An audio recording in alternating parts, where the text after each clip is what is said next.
solve the problem? See if there's any like ladders in the house. All right. Okay. There might be some in the cellar. Go on. You all right. Check. Right, we found one. Just got the one. Yeah, we've only got one. Doesn't look very stable, does it? Well, you're going to start in this corner, aren't you? Yeah, I'll have to.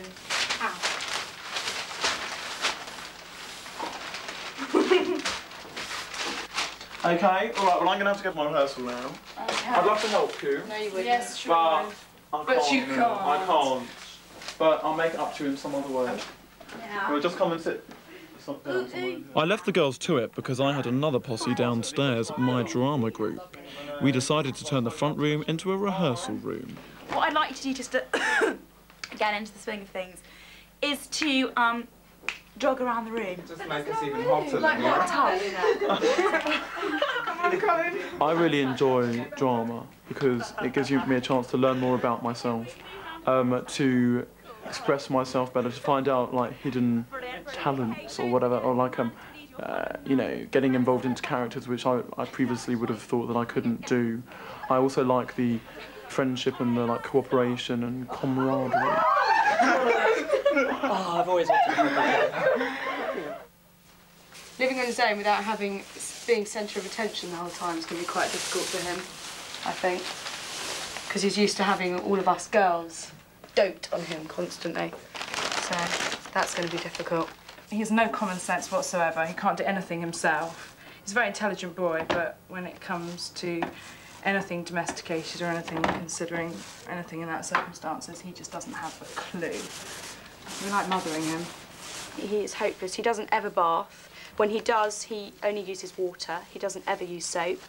In fact, only a few weeks ago, I had to give him a bath because he hadn't seen soap for so long that even when he did put clean clothes on, his smell came through.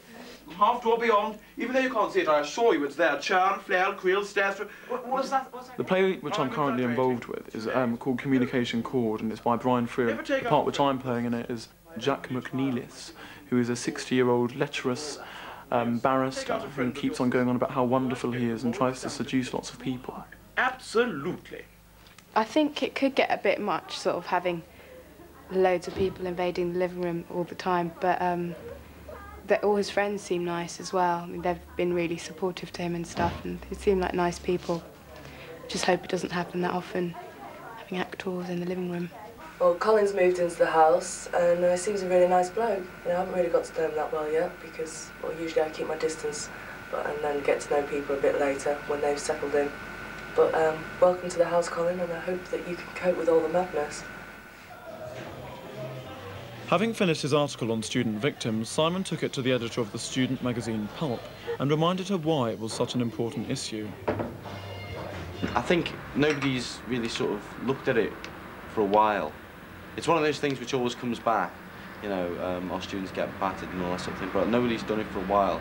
And when I did it, I was quite surprised just, like, how bad it was getting.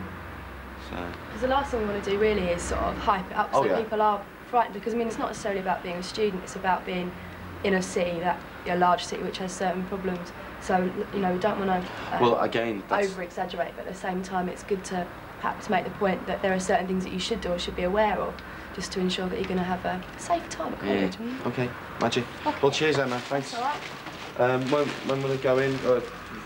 Which issue is it going in? It's going in issue 8, which is out in 2 weeks. 2 weeks today. 2 weeks today. Magic. All right. Well, cheers, Em. See you later. Bye. Unfortunately, we became victims of crime ourselves twice this week when rocks were thrown through the front window of the house in the middle of the night.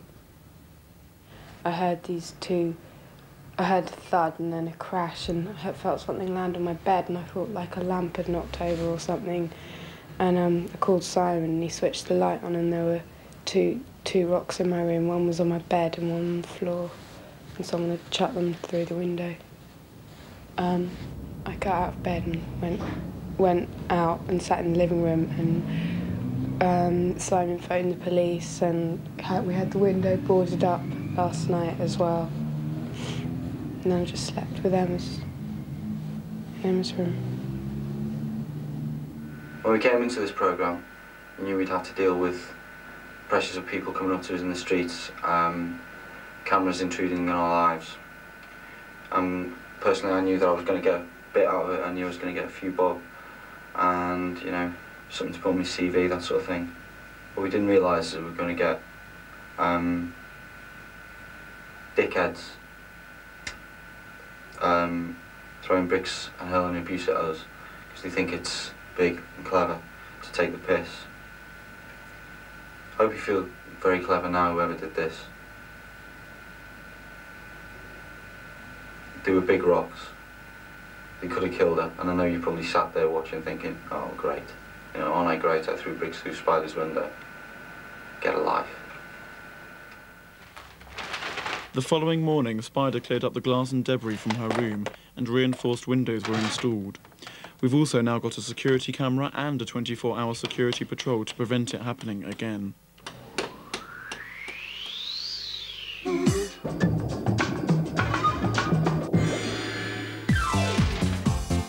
Really special. It's called Next Sunday. it like that. I'll show you how.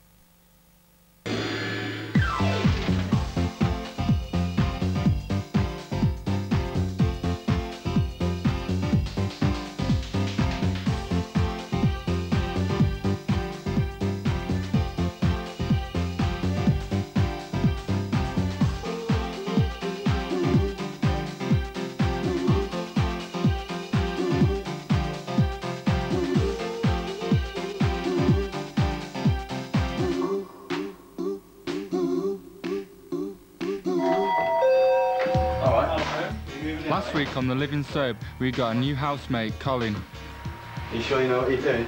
Yeah. Emma got a free Hoover ticket to Florida and had to tell Sam she was going away. I'm going away. Who with? With Paddy. I won't be away that long. But things got really heavy when someone threw rocks through Spider's window. Getting sticks one thing, getting rocks lobbed through your windows another. I really am sick of this. Simon was really cheesed off. Bricks through the window, pinheads waving rolling pins around outside the house.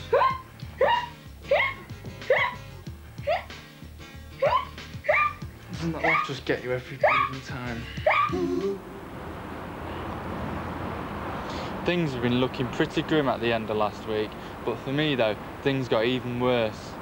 All I really want to do is work in music, and that's the whole reason behind me doing my audio systems course at Salford. I don't know if the weather's got anything to do with it, being depressed and all, but I've hardly been into college this term, and I knew I was heading in for trouble when I went in earlier this week. To make matters worse, a write-up was due and I'd lost it. And that. Well, you should have shouted that. Right. For the benefit of those who are here, get cracking on whatever you're supposed to be doing, which is your write-up. So, I want to see everything you've done so far. Back in a second. Look at this. I think I left it in the studio on Friday. So you're writing for